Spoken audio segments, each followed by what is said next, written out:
സ്വാഗതം. ഏത്തപ്പഴം പല രീതിയിൽ സ്നാക്ക് ഉണ്ടാക്കാൻ ഉപയോഗിക്കാം. എന്നാൽ ഇന്ന് ഞാൻ ഷെയർ ചെയ്യുന്നത് പഴുത്ത ഏത്തപ്പഴവും അവലും കൊണ്ട് രുചികരമായ ഒരു സ്നാക്കാണ്. പുഴുങ്ങിയ ഏത്തപ്പഴം മിച്ചം വരുമ്പോഴോ അല്ലെങ്കിൽ ഇതിനു വേണ്ടി പുഴുങ്ങിയെടുത്തോ ഈ രീതിയിൽ ഉണ്ടാക്കിയെടുക്കാം. ഗുണവും രുചിയും കൂടുതലായുള്ള ഈ സ്നാക്ക് എങ്ങനെ തയ്യാറാക്കാമെന്ന് നോക്കാം. അതിനായി പുഴുങ്ങിയ ഒരു ഏത്തപ്പഴം ചെറുതായി അരിയുകയോ അല്ലെങ്കിൽ മിക്സിയിൽ അരച്ചെടുക്കുകയോ ചെയ്യാം. ഇതിലേക്ക് കുറച്ച് അവലും മധുരം താല്പര്യമുണ്ടെങ്കിൽ 1/2 ടീസ്പൂൺ പഞ്ചസാരയും കൂടി ചേർത്ത് മിക്സ് ചെയ്യുക. പഴവുമായി ചേർന്ന് ഉരുട്ടിയെടുക്കാൻ പറ്റുന്നതാണ് അവലിൻ്റെ അളവ്. അവൽ പൊടിച്ച് വേണമെങ്കിലും ചേർക്കാം, അപ്പോൾ കുഴച്ചെടുക്കാൻ എളുപ്പമായിരിക്കും.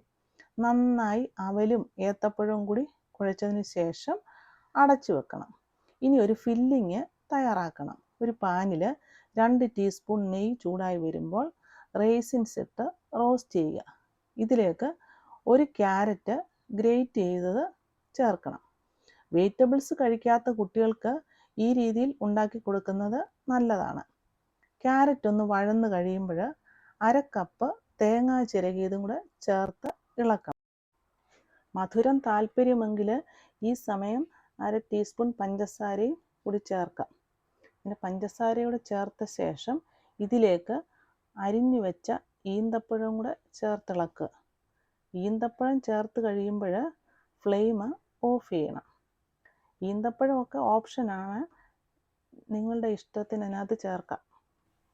ഫ്ലെയിം ഓഫ് ചെയ്തതിന് ശേഷം നമ്മൾ ഇതിനകത്തേക്ക് കുറച്ച് നട്ട്സും ഏലക്കാപ്പൊടിയും കൂടെ ചേർക്കണം.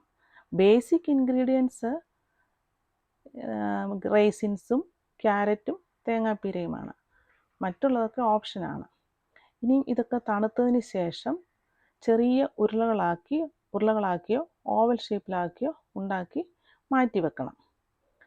എന്നിട്ട് കുഴച്ച് വച്ചിരിക്കുന്ന അവല് ഏത്തപ്പഴം മിക്സ് അതിനകത്തേക്ക് കുറച്ച് എള്ള് ചേർത്തിട്ട് നന്നായി ഇളക്കി ചെറിയ ഉരുളകളാക്കണം. എന്നിട്ടത് പരത്തിയിട്ട് ഫില്ലിങ്സ് വെച്ച് ചൂടായ എണ്ണയിൽ വറുത്ത് കോരണം. എണ്ണ നല്ലതായിട്ട് ചൂടായി വരണം. എന്നിട്ട് ലൈറ്റ് ബ്രൗൺ ആകുമ്പോൾ എണ്ണയിൽ നിന്നും ഇത് കോരിയെടുക്കണം. അങ്ങനെ ടേസ്റ്റിയും ഹെൽത്തിയുമായ സ്നാക്ക് ഇവിടെ റെഡിയായി. സാധാരണ ഉന്നക്ക എന്ന് പറയുന്ന പലഹാരം അവൽ ചേർക്കാതെ ഏത്തപ്പഴം കൊണ്ട് തന്നെയാണ് ഉണ്ടാക്കുന്നത്. എന്നാൽ അവൽ കൂടി ഏത്തപ്പഴത്തിനോട് ചേർക്കുമ്പോൾ ഈ പലഹാരത്തിന് രുചി കൂടും, ഉണ്ടാക്കാനും എളുപ്പമാണ്. ഈ വീഡിയോ നിങ്ങൾക്ക് ഇഷ്ടമായെങ്കിൽ ലൈക്ക് ചെയ്യാൻ മറക്കരുത്.